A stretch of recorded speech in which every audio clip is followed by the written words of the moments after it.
The first creepypasta I ever read was Pokemon Black. It's a simple story. Short version is the narrator finds a bootleg of the original Pokemon, except their starter Pokemon is a ghost, and this ghost has a curse attack that can eliminate any Pokemon or trainer, and at the end of the game, they're shown a reel of everyone and everything they cursed over the story. This remains one of my favorite creepypastas, and I'll explain why later. Creepypasta is a fascinating medium. Its roots are obviously linked to urban legends and ghost stories, but are by no means bound to them. Creepypasta means so many things. You go from chain emails to campfire rumors to outright prose fiction. You have debates on whether YouTube videos or games can be creepypastas, whether sites like SCP count, whether urban legends that predate the internet count. I'm gonna use a very broad definition of creepypasta in this video because the patterns I observe are visible in many places. Even those works that aren't conventional creepypasta are tied together by their community and audience, specifically the web of subcommunities, a broad range of people producing and consuming an equally broad range of content. Also, I'll put a fairly big emphasis on r/nosleep because that's the modern hub of creepypasta. By virtue of what creepypasta is, there's no barrier to entry, no bar of credibility or notability. Anybody can write and pick a platform, with proliferation dictated by the community and the whims of algorithms. This is one of many spheres where the internet has redefined amateur art, even if it does result in wildly varying quality. The things that interest me, though, are the patterns. I've identified 10 pitfalls that creepypasta works regularly fall into. This applies even to some of the biggest and most popular works out there, and I want to discuss them a little, try to figure out where they come from, and maybe map out a landscape of the medium on the way. These pitfalls don't just apply to creepypasta. Some of them can be seen in internet storytelling in general, but they appear especially in creepypasta. I don't want to just be negative though,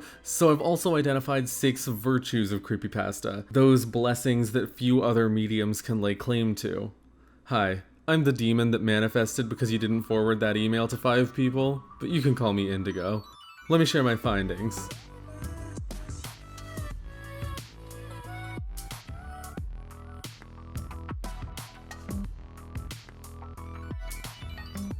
The first pitfall is maybe the most obvious. I call it pointless edginess, and it manifests 3 ways. Content edginess is when the story is bursting at the seams with swearing and gore. There's nothing wrong with depicting vulgarity or violence. The problem is treating them as things that will automatically elevate a story, rather than as tools that can, like any tool, be executed well or poorly. It's easy to guess where this impulse comes from. Mass media tends to put a cap on graphic material, especially if you go back a decade or two, and especially if you're looking at media targeting a wide audience. When you're writing for the internet, there's no censor, no ratings board, no network keeping you on a leash. So you get pastas depicting sexual violence, the abuse and murder of children, and so on in disquieting detail for no reason other than that they can. There's an effort to shock the viewer with extremeness, but no effort to use that extremeness to make it scary or compelling or potent. Indulgent edginess is similar, but the root is different. It's when the story reveres its own violence, indulges in it. You know the kind of creepypasta that's like self-insert the killer? The type of story that's really just a violent fantasy? Nina the Killer, Clockwork, Eyeless Jack, Nathan the Nobody, Judge Angels, all the way back to Jeff himself. These stories all follow the same basic structure. The protagonist is an ordinary person, but a bunch of bad things happen to them, and one day something just snaps inside them and they start murdering everybody. These stories always seem to come from young people, teens and tweens likely seeking to vent their frustration with responsibilities, bullies, and being looked down on. And, you know, I'd much rather fiction be that outlet, that catharsis, than real violence, but it still doesn't make for a very good story. And thematic edginess is when the story tries to be conceptually edgy, tries to express values and ideas that its author expects to be transgressive or to really rattle the reader. You know, baby's first Nietzsche moment. Take the Russian sleep experiment. People are prevented from sleeping and a sinister new personality emerges in them. It plays into a couple of fears. The fear that to lose something we take for granted might awaken something sinister, and the fear of the destructive aspect of yourself, not to mention the fear of inhumane medical experiments, which are of course the purview of spooky foreigners. But then at the very end, one of the experiment subjects gives a whole speech like, "We are you. We are the madness that lurks within you all, begging to be free at every I can't do I can't do this. I cannot do this. This is so painful. The story already spells itself out. There is something malevolent inside everyone, and sleep somehow prevents it from emerging. To type that out in a faux philosophical speech, though, completely ruins it and ends a mediocre, if mildly unsettling story on a completely dull note. At least the Russian sleep experiment knew to end, though. The second pitfall is losing the thread. A lot of stories don't know to quit when they're ahead. They begin humbly, either with a complete self-contained story or with a pilot pitch story ending on a sequel hook. When that initial story gets popular, it's natural to say, well, surely I'll get even more popular if I just keep going. And then it gets pushed far beyond anything that ever worked. 1999 is a popular one. It's about a sketchy local kids show from the narrator's youth called Mr. Bear's Cellar. Mr. Bear would have kids join as guests, stranger danger, etc. Baby narrator wanted to be a guest, then Mr. Bear was exposed as having abducted and murdered all those kids. Complete story right there, a throwback to 90s moral panic mixed with the retroactive fear of realizing that something terrible happened in your childhood and you were too young to comprehend it, the recognition that you came close to disaster. A full, complete story. Then it keeps going. In the present day, the narrator starts investigating Mr. Bear for whatever reason, and it's a lot of meandering, the story gets lost, all that really happens is the narrator, and the reader by extension, gets more details about what happened in 1999, and the ambiguous elements that were unsettling because of their ambiguity grow more and more clear-cut. I think that the story is scarier if we don't know why Mr. Bear did what he did. I don't see what elucidating his motive actually accomplishes. The story of her holding an orange is also pretty good. In part 1, anyway. The narrator recalls a few encounters he had as a teen with a woman who stalked him, repeatedly offering him an orange. Part 1 was genuinely unsettling. It played into the way it feels to be young and powerless. The story was clearly set up to keep going, though, and it does for further and further chapters, with the narrator discovering that virtually every person in his life has encountered the woman at some point, all because she wants to get to him specifically. We'll come back to that idea, don't worry. It all comes down to a bigger is better mentality. I mean, how many two-sentence horror stories try to cram as much as they can into those 2 sentences? Scale isn't bad by default, but what about those that avoid this pitfall entirely? The first virtue is brush with terror. A lot of horror plays with the idea of meaninglessness, the idea that bad things just happen, often without perceptible reason, and good creepypastas put a spin on that. Take the story where a guy finds a door in his basement and he opens it and a creepy guy runs out of it and then vanishes. That's it. That's the end. There's some bigger picture here, something cosmic and frightening going on, but we only see a tiny slice of it and we'll never get closure. I'm sure the TV adaptation will capture that aspect really well. I'm sure you've known someone with a story about encountering a ghost or an alien. Do those stories ever end with the ghost, like, giving their life story and then murdering a bunch of people? No, it's usually that the ghost wanders around and then disappears, because the takeaway of your friend's personal ghost story is never, so ghosts are demonstrably real in a way that should shake up the economy. It's more like, I can't prove anything, but I had an experience that makes me think there's more in the world than we know. That's why brush with terror creepypastas work. The unspoken part is the scariest. Another good example, Search and Rescue, the iconic Stairs in the Woods story. It's framed as a collection of anecdotes about strange occurrences in a national park. It doesn't provide any thread to grasp. The big picture is too obscure. The narrator and reader alike are in the dark. That's good because if you screeched to a halt and explained the lore of the forest, you'd lose something. I'm sure the TV adaptation will capture that aspect really well. That brings us to the third pitfall, lore creep.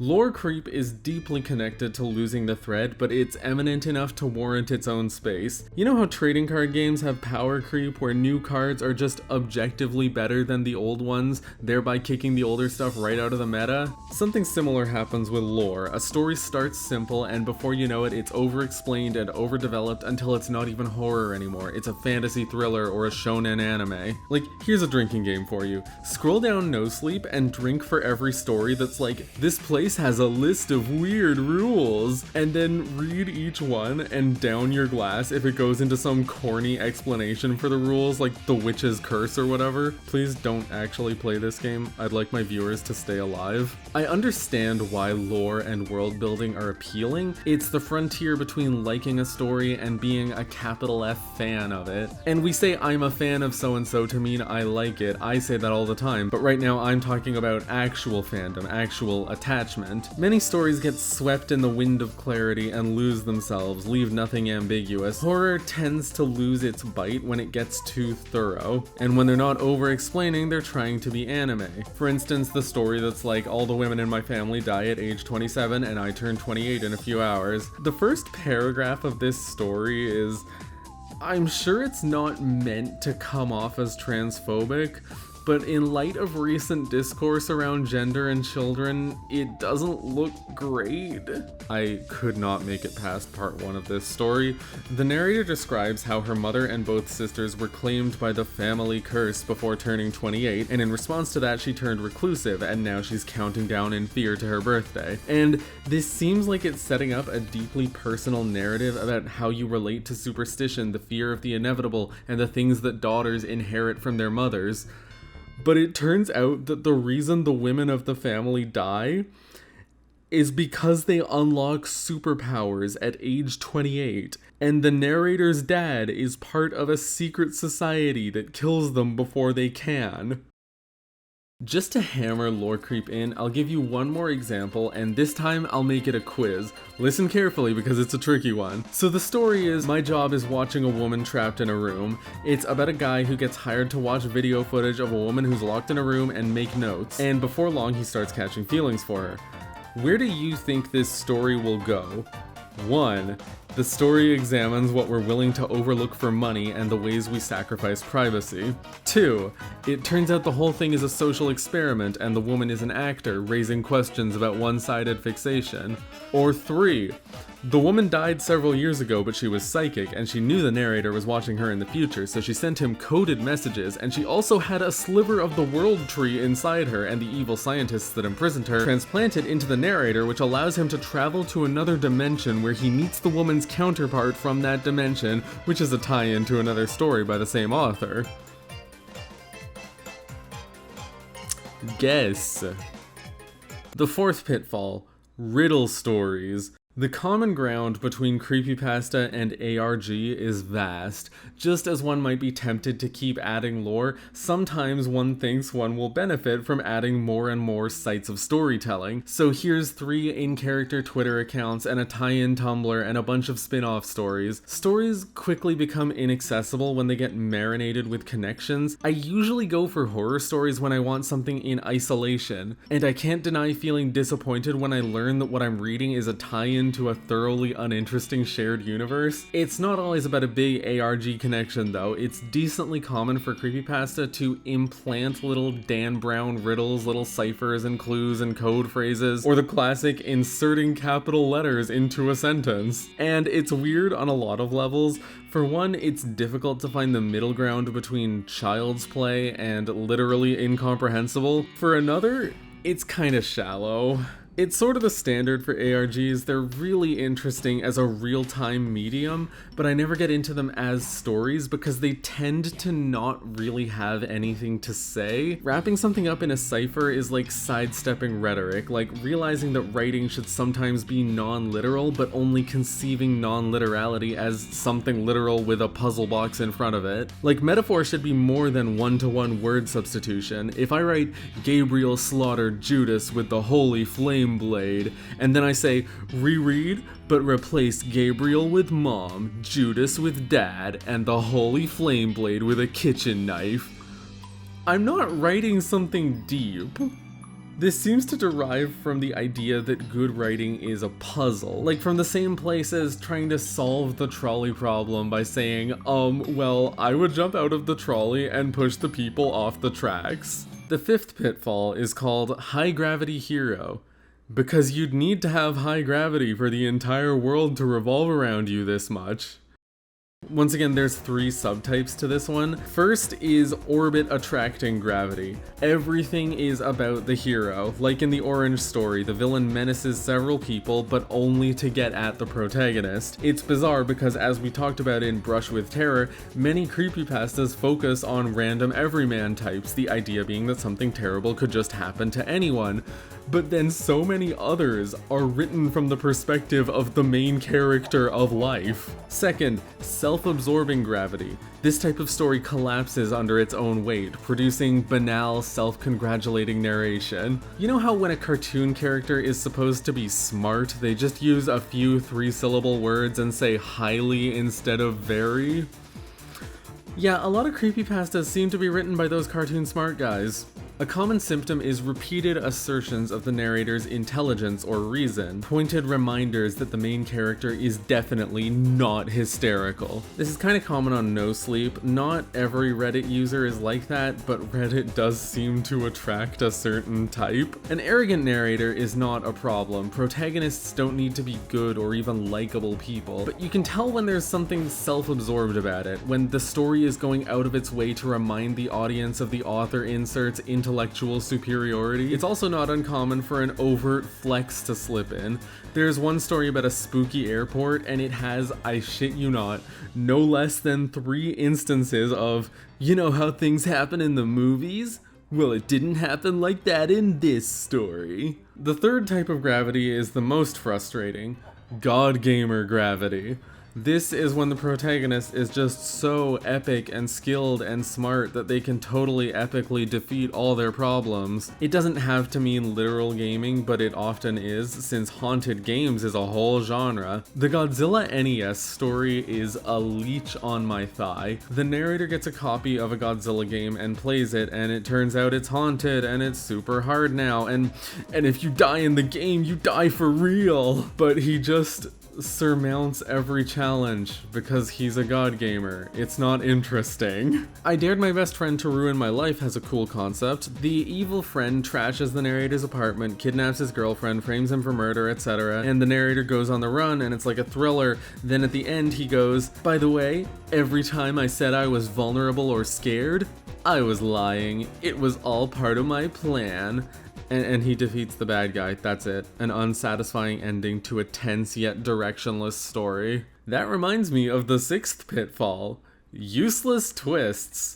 It speaks for itself. A story swings in with a twist, potentially undoing everything that made it work in the first place. Psychosis is about a guy cooped up in his apartment working from home who becomes convinced that everyone has been replaced. When texting and calling his friends, they never seem to know anything that he doesn't say first. It stays vague, so it can both play into a fear of isolation, losing your loved ones, and a fear of becoming paranoid, losing your sanity. And the notion of going stir-crazy alone at home feels more relevant than ever because there was some big global event or something. But the ambiguity is dropped for a twist ending. Everyone really has been body snatched, and the guy's paranoia was correct. And like, what's gained from ending on that note? You can't be gaining more than you've lost by destroying what made the story good. Is this a function of something broader? Here and there I see the notion that subverting expectations is something to aspire to, something that signifies quality in itself. When shock wears off, what's left?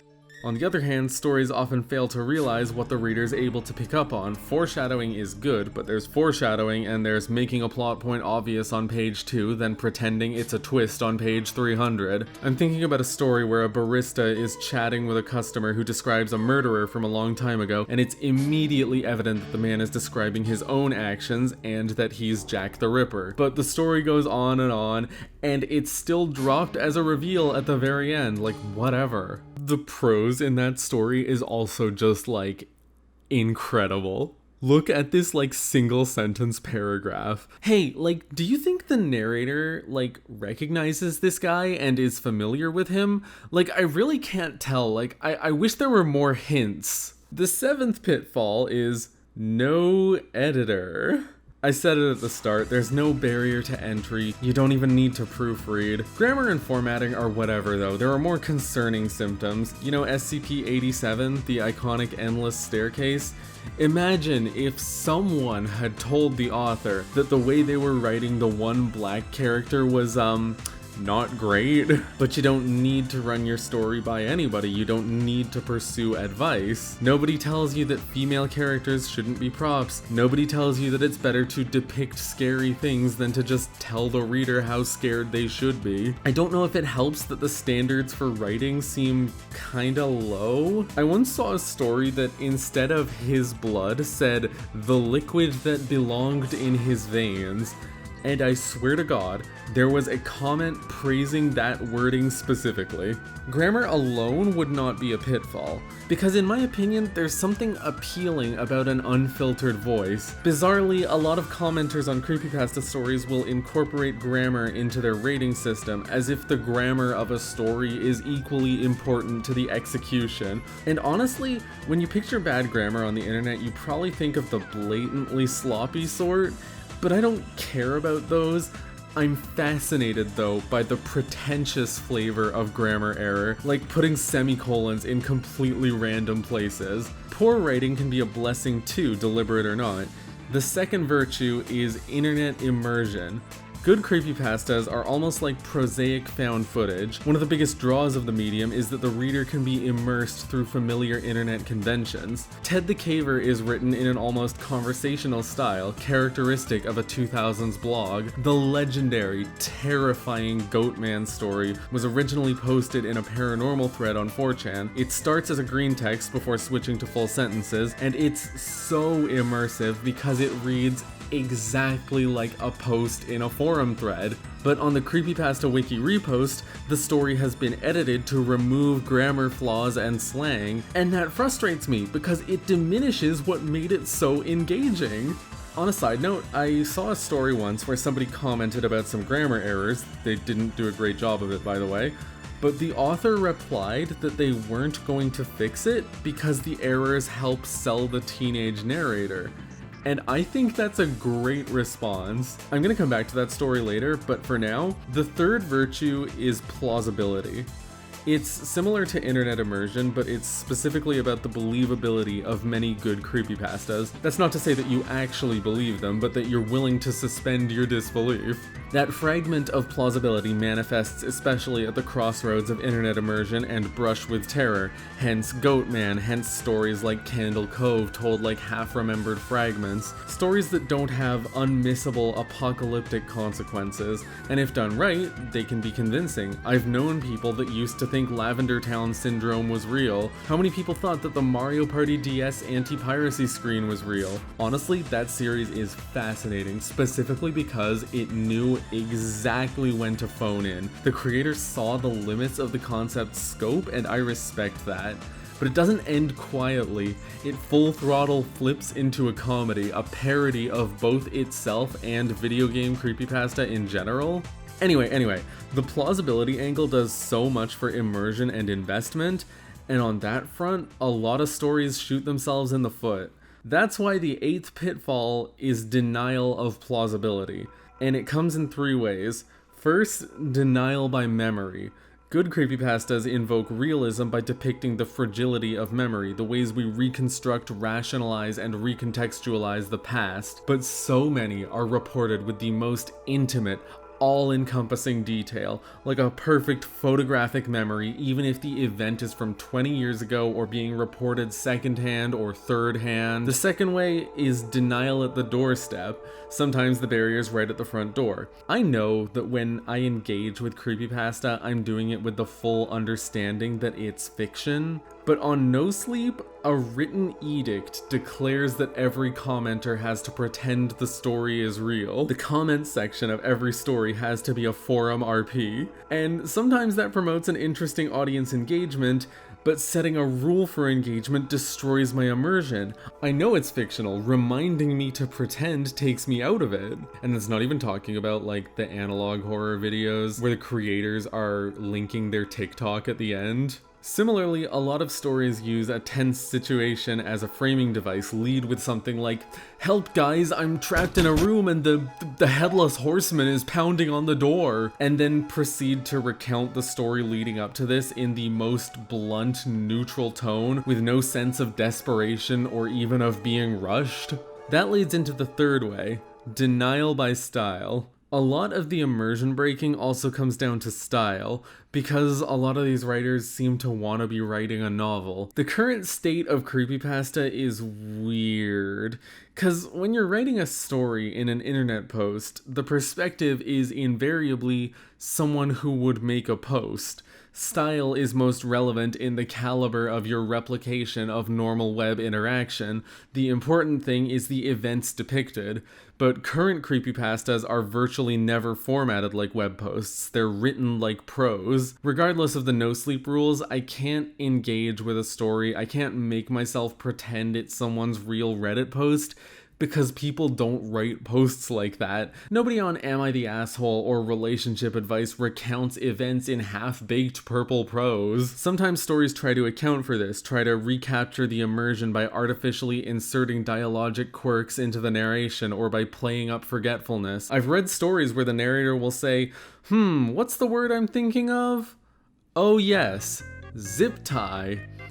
But nobody would write that out in a post, because a post isn't spoken out loud, it's typed. I could believe something like this happening in a hasty string of messages, but in long-form writing, you tend to compose sentences once you know what you want to say. You would either look up the word and write it, or you would add a disclaimer if you're not sure. Pausing to correct yourself does not result in more immersive narration, it boots the reader out of immersion. And sometimes in trying to sound fallible, the narrator just sounds incompetent. There's one story called something like "My dog died and now there's a bunch of scary people in my yard," and the narrator goes, "I've had this dog my whole life. One time when I was a kid, a guy tried to lure me into a van and my dog scared him off. And then there was a bunch of other times my dog helped me." And he lists a bunch of instances of a spooky person in black appearing and going, "Can you help me with something? Can you then perhaps turn around in a completely vulnerable fashion?" And the dog always appears and barks at the person and scares them off. And after writing all this out, the narrator goes, "I'm just now starting to notice a pattern." And like, seriously? You never once noticed that the exact same thing happened to you over and over. You're just putting together that several times in your life a person dressed in black would appear and try to lure you somewhere, and each time your dog would scare them away. And all those stories are written out as if the narrator doesn't see anything wrong with the situation. One of them is like a woman asks him to help fix her car, and the dog barks and he turns to look, and when he looks back to the woman, she's driving away, and he goes, "Well, I guess she managed to fix it in the last few seconds." You led by saying this is a list of times your dog helped you. How does barking at what you assume to be random times count as helping you if you never realized that there was danger in these situations until you were done writing them? Let's come back to plausibility for a second.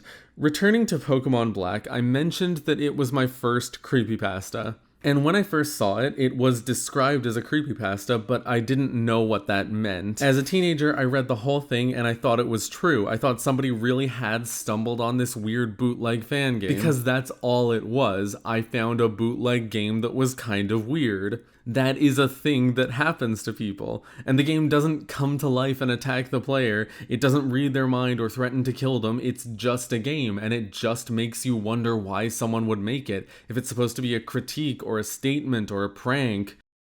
It's been a long time since any creepypasta could pull that trick on me, with one minor exception. Catastrophe Crow is allegedly an abandoned N64 project. The initial video about it is played exactly like a game trivia video would be, and when I first watched it, it took me till a couple minutes in to realize that it was fiction, that Catastrophe Crow was not a real game from the 90s. And the story's compelling because it isn't about a magic, spooky, haunted cartridge, but rather how a programmer's personal trauma bled into his project, the way he fixated on it. And the more you follow the whole ARG, the more it succumbs to some of those tropes I'm not so fond of, but that first video is great. But what happens when you get too immersive. The ninth pitfall is maybe the most difficult to discuss. Creepypasta is maybe sometimes exploitative. There's a trend of writing stories based on real events about as tactfully as you expect. This is where I have to give a warning. I'm about to discuss two stories that are based on the real murders of children from decades past. I will not use names, I will give no detail of the murders, but if you don't want to hear this, this is your chance to skip ahead. While I talk about this, I'm just going to play some stock footage of cute cats. First, there's a story named after a child actor who was murdered in the 80s. The narrator hears about the murder online and wants to learn more. She has some spooky encounters culminating in being forced to watch a recording of the killing. It's not a very well-written story, but there's a meta-narrative in there about how pursuing the gruesome details of a random tragedy won't be satisfying, how chasing snuff films will only leave you feeling numb. And afterward, I googled the name of the actor, and yeah, she was a real person. She really was murdered. And then I felt nasty. I felt like I didn't need to know that. I didn't gain anything from knowing. There are atrocities past and present that we need to learn from as individuals and as a society, but I would not count the gory details of child abuse cases among them. So that story is one that I really struggle with. The idea there is potent and fascinating. It induces in the reader a similar struggle to what the narrator goes through. It almost makes a point in doing so, but it also jumps off a real tragedy to do that. It draws the kind of attention that it's implicitly critiquing. I don't know that I can make a call here. And the second example. There's one that's been on the popular list on the Creepypasta wiki recently. It's a very sloppily written letter confessing to murder in graphic detail. And I stumble on this while researching for this video, and I read it, and I think, God, this is going too far. It's a great example for pointless edginess. And then at the end, it says, by the way, this is an actual real confession written by a real serial killer from the 1920s. And I felt disgust. I'm on this website under the assumption that what I will get here is horror fiction. And then I get tricked into reading a real murder confession and reacting to it as if it's fiction. I take mental pot shots at both style and content. And I gotta ask, is it appropriate to include a real murder confession in a collection of fiction? With the first example, I could at least say that reading it gave me something to think about. It held up an uncomfortable lens to the idea of diving into horrific events like that, almost like the funny games of true crime. I didn't gain anything from the second story. Having records of documents like that is critical. If I were studying historical serial killers, it'd be invaluable. But grouping it with spooky stories feels insensitive to me. Examples aside, I keep thinking about the idea of basing stories on real murders. Fact is, it happens. I'm sure I'll think of a list of movies and things I like that do this. Some might argue that you should never fictionalize real tragedy, but I think that's extreme. But then where does the line fall? What makes it acceptable or unacceptable? Is it about some measure of tact? Is it about how you use it, like using it to raise awareness or make a point versus exploiting it for shock? How do you define those categories? Does the intent matter more than the action, or vice versa? Is it about the medium, like biopics versus ghost stories? Is it about the accuracy, whether you're outright describing real events or simply using real events as inspiration? And which one of those things would be more acceptable anyway? Is it more respectful to be accurate, or is it more respectful to avoid being accurate? Is the Jack the Ripper story from earlier exploitative? Is it more acceptable to fictionalize murders from a long time ago? Is it more or less acceptable to fictionalize murders with political connotations? Or is it about notoriety, the difference between the Kennedy assassination and a local back alley stabbing? Should it come down to the wishes of the next of kin? Maybe all of that is the wrong angle. Maybe we need to be unpacking what the actual harm caused is. Does it desensitize the reader in a way that couldn't just be said of any murder story? Does it disrespect real victims and their families? And if so, how and why? What are the tangible effects of that disrespect? And on that note, when it comes to that second story, the confession letter, Could you make the case that I was wronged? It's easy to call it insensitive, but is it fair to say that by reading it, I was harmed in some way by whoever posted it? Feeling uncomfortable on being exposed to something isn't the same as being harmed. If it were, I'd have to call every half-decent horror story harmful, but likewise, you don't have to be harmed by something to find fault with it. Is there an irony in my praising the believability of things like Anti-Piracy and Pokemon Black, and then bemoaning the inclusion of a real murder? I don't have the answers to these questions, and I definitely can't tell you what to think. I think it's all worth thinking about, though. Before moving on, you might have heard of Crybaby Lane. It's a Nickelodeon Halloween TV movie, and its quality is exactly as unremarkable as that descriptor implies. It's about as tame as the typical Goosebumps episode, but it was considered lost media, so it garnered this reputation. It was too disturbing, so Nickelodeon buried it. Ridiculous. But when it entered the internet limelight, a creepypasta surfaced with the premise that the movie was packed with disturbing things, and director Peter Lauer abused every cast and crew member, and he had these ridiculous ideas, but nobody ever disagreed with him because he had some kind of mind control power.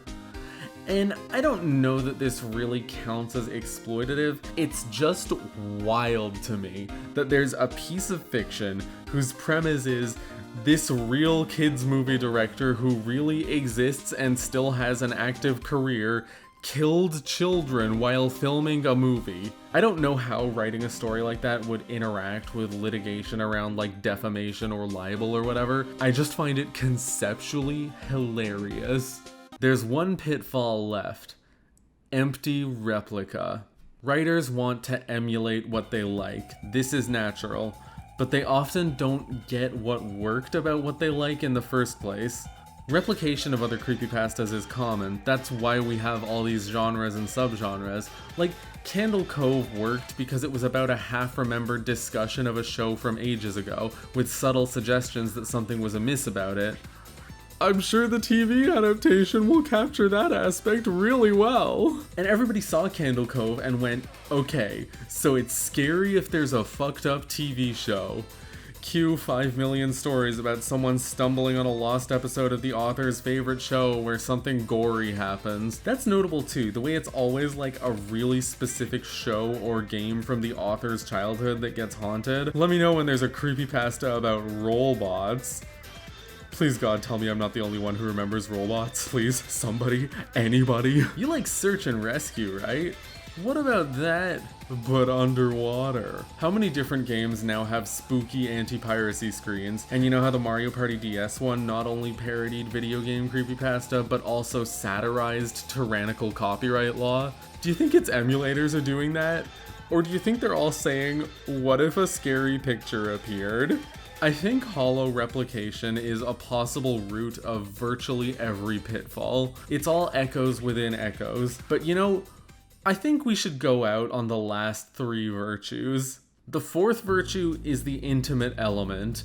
This one might seem silly, but I can't deny there's something a little charming about stories invoking something that's clearly personal to the author. This is by no means exclusive to creepypasta, but a lot of stories are clearly set in or near the author's own hometown, for example. Sometimes it's a mildly cringy flex, like when Barbie.avi name drops the exact knife the author has, as if that on its own is badass. Godzilla NES is still not very good, and it has this heterogeneous tone because the author keeps flipping between saying the game is inducing heart failure and going, and then Rodan showed up and I squeezed so hard because Rodan's my favorite kaiju. And yes, it's cringy. It's a shallow fandom knowledge flag that'd feel at home in Ready Player One. But it's also a little bit endearing. Even if I might find it silly the way a creepypasta will pop up for any video game that's anyone's childhood favorite, the self-expression there is charming. The 5th virtue, you choose the meaning. That's as self-explanatory as it gets. I have 2 examples. The first example might just be my most despised creepypasta. It's called Bedtime, and it's about a guy recalling his childhood and the way a ghoul would appear in his bed at night. It is, like, genuinely one of the worst pieces of prose fiction I've ever read. It hits almost every pitfall I've outlined. It has, like, a time skip to the adult narrator seeking out the ghoul, and it becomes about his struggle to kill it, and God. It has some of the most ostentatiously arrogant Rick Sanchez fake smart prose I've ever seen, combined with lines about striking the fiend down with my blade of logic and reason. The semicolons are literally just going wherever. It's so caught up in trying to signal intelligence that it falls miles beyond the boundary of how anybody would speak when telling a personal story. Just a few choice moments. It did not stir, comma, it felt, comma, dead. For one last terrifying moment, I felt the presence of those, comma, things. I lay there sound asleep. 2 years since those horrifying experiences. I was in the throes of a nightmare. In the name of science and reason, I confronted those fears and set out to vanquish those tormented memories once and for all by sharing them with others, exposing them for what I believed they were, incorrectly used semicolon, the delusions of a troubled child. The room was clearly that of a child's, and the thought of that thing harming another innocent filled me with contempt for such a thought. And within me swelled the desire to protect any child from such an abomination. As I gazed at that wall, of which a bed lay alongside it. So it's well established that I don't like this story, but if you choose to read it as something akin to a parody, if you read it as the thrashing extreme of arrogant faux intellectual creepypastas with pseudo-Victorian purple prose pumped with semicolons that can't resist reasserting the logical, rational superiority of the narrator, you can have a great time with it, in the same way you can have a great time with The Room. Reading it that way is not the same as saying it was meant that way. I really doubt it was, and the commenters certainly don't act like it, but it allowed me to make something really fun out of it. For the second example, remember how I said I'd come back to the story with the grammar thing? That story was, I went to the address on my fake ID, and it's kind of a mess. Let me summarize. The narrator, a teen named Jake, finds a website that sells fake ID. He orders a bundle of them with his friends. Jake uses a system for devising his fake name and address. They all go out underage drinking. The next day, Jake and his friend Sammy are hanging out, and they discover a thread saying that the IDs received from the website correspond to real addresses. They look up Jake's fake ID address. It's quite clear that Sammy was one of the drinking ones and presumably had a fake ID too, but they only look up Jake's. On consecutive lines, Jake reminds us that he came up with the address, then acts like the website made it up. Someone in the thread claims they found buried treasure at their fake ID address. So they go to the place and they sneak in, and Jake says it seemed like someone was living there, but everything was covered in dust, so it seemed like no one was living there. Which is it? They start tearing the place apart, and suddenly they hear a TV upstairs. They creep up quietly, and Jake sees flickering light and goes, "The TV, I presume?" Completely normal thing to say out loud when you have already assumed that the TV is on. The TV is showing a commercial for the fake ID website. Sammy and I looked at one another with big eyeballs. Then Jake's evil doppelganger shows up, and his name is Jake's fake ID name, and he goes, "Oh, well, I was just about to go and pay you a visit." And he kills Sammy, and Jake runs away and tells the police, but Sammy's body disappears, and Jake is suspected, then exonerated, but everybody believes he did it. The end. And of course, like, the implication is that all the fake IDs correspond to doppelgangers who want to kill and presumably replace their counterparts, and the Jake doppelganger said outright that he intended to go and pursue him, but there's no mention of this happening to any of Jake's friends. But then the end reveals that Jake is telling this to prove his innocence, and now we have a new context. Whatever the truth may be, Jake might just be spinning a bizarre supernatural story to defend himself. Suddenly we have an explanation for all the inconsistencies. Maybe it's cheating to say that one of the virtues of a medium is that you're able to interact with it, but I think that because it's a new medium, an amateur medium, and a medium attitude that's in the center wing of the gallery of online culture, there's almost an expectation that the audience should take something from it, sculpt something out of it. And the final virtue, it almost always works. That's maybe my favorite thing about Creepypasta. It very often succeeds despite its flaws in ways that can't be said for a lot of other mediums. Even a bad creepypasta is often still scary. The most likely way to collapse completely is to stop trying to be scary, but even then, some stories still make it work. How does creepypasta manage to be especially scary? Maybe just because it's first person? Maybe because of immersion? Maybe it's a product of all the virtues? But I feel like the threshold for a creepypasta to become scary is lower than for any other horror medium. There's this one story. I'm going to give the slimmest description possible.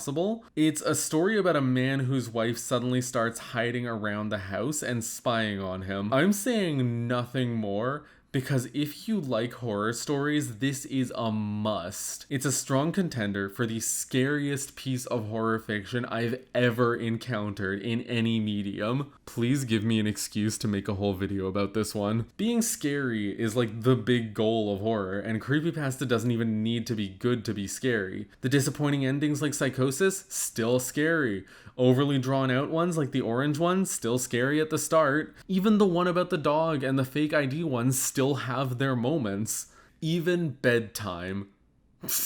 Just kidding, let's not get too crazy. I'm not sure any story better illustrates this principle than the left-right game. The narrator is a journalist accompanying a convoy that's doing the left-right game, a challenge where you alternate turning left and right at each intersection, and if you keep doing this, you end up in a strange other world and encounter more and more disturbing things. It's a really weird story, almost a tangle of contradictions. It has decent prose, a rarity on No Sleep, and it describes some things in genuinely artful ways, justified by the narrator being a journalist, yet her grasp on punctuation is loose at best, and it's very unsubtle. The characters have layered motivations and shifting attitudes, but they're all spelled out overtly, to the point where you sometimes wonder if the narrator is reading minds. There's a subplot about one member of the convoy being a cynical skeptic, and it's like, the trope is standard fare, but I'm tired of it. Her attitude is described as dogmatic cynicism. There's a framing device where the narrator isn't the one posting the story, it's her friend who received it as an email and is posting it one chapter at a time, and this causes this insane incongruity where the framing device narrator leads an entry with something like, "Hey guys, sorry for the late update, you know how busy things get around Christmas." Then we launch back into the life or death struggles in the main story. But despite its flaws, it goes to some really interesting places. The left-right game symbolizes escaping from life, running from reality. It suggests that the more pain there is around you, the deeper you want to run into pain. But it's also about discovery, the boundless unraveling of knowledge, knowing that you're the first person ever to witness something. And it makes me want to shrug off all the flaws. I'm not sure I would let them slide like this anywhere else. So why do I let it slide?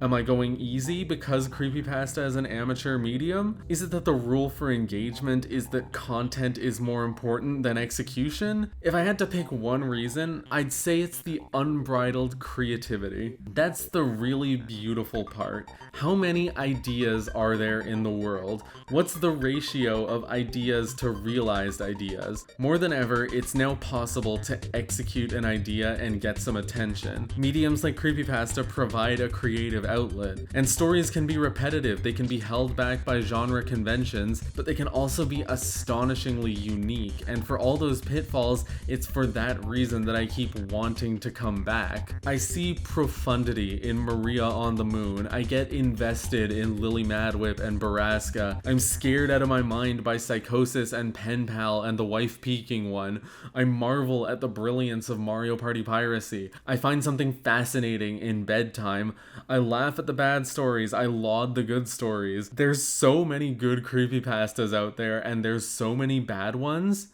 but I don't think there's a single boring one. Thank you for watching. I hope you liked the video. I've been working on this one for longer than I even want to say, to be honest. You may have noticed that I quite pointedly avoided mentioning a certain major creepypasta. I wonder what that might be hinting at. Could there be some kind of plan there? Who knows? Anyway, thanks again. See ya. Hey, consider checking out my channel. You can also follow me on Twitter at Indigo's Findings. So this is a comment on one of the stories that I discussed in this video. It's this person's rating of the story. Ratings, 0 to 10 out of 10 scale. Scariness level, 9.5 out of 10. 10 out of 10 for grammar. 7.5 out of 10 for being a wall of text. And that's baffling. Like, it's a work of written prose fiction. Like, I don't know what you expect it to be. Like, should it have had pictures? Should it have been a comic? Or what is this saying? Total rating based on the total added, then divided depending on how large it is. 30 divided by 4, 27 divided by 3, 15 or lower divided by 2. Like, is that to say that if you gave the story a perfect score out of 30, you would then consider it a 7.5 out of 10? Why? Why would a 16 out of 30 be a worse score than a 15 out of 30? In this case, the number was 27, meaning it's divided by 3. The result is 9 out of 10, but it doesn't end here. Ratings, -5 to 25 out of 25 scale. Auto 24.75 for scariness. Total rating, new scale, 75 divided by 3 and rounded to the nearest 1 if a decimal. 55 or lower, divided by 2 and rounded to the nearest 10. In this case, the number was 70.25, which means it's divided by 3. The answer is 23.416 recurring, which rounds to 23. So the total rating is 23 out of 25. But then the last line of this comment is what drives me completely insane. Complete total rating, 207 out of 250. Not bad. Where the fuck did that number come from? You know, 25 times 10 is 250, but I don't exactly need to bust out the calculator to tell you that 23 times 10 is not 207. I'm just looking up and down, like, trying to figure out what combination of numbers will get you to 207. Like, I'm not trying to be mean, I'm just trying to understand. I realized it while editing. It's 23 times 9. So they took their two ratings and multiplied them together, which completely undercuts my theory that the second score was a re-evaluation of the first one. I have no idea what the point of this is supposed to be. Like, I'll rank it in accordance with two different scoring systems, and then what? Amalgamate them to get a quote-unquote true score? Like, this is fucking Metacritic or something? You know, opinions, ratings, takes on things, these are all things that fluctuate. And I think a lot of people try to come up with like a list of rules for coming to their opinion, and just kind of assume that like having that list of rules will mean that their opinion is more objective. Then somebody responded, "This is by far the dumbest rating system I've seen someone come up with. Wow."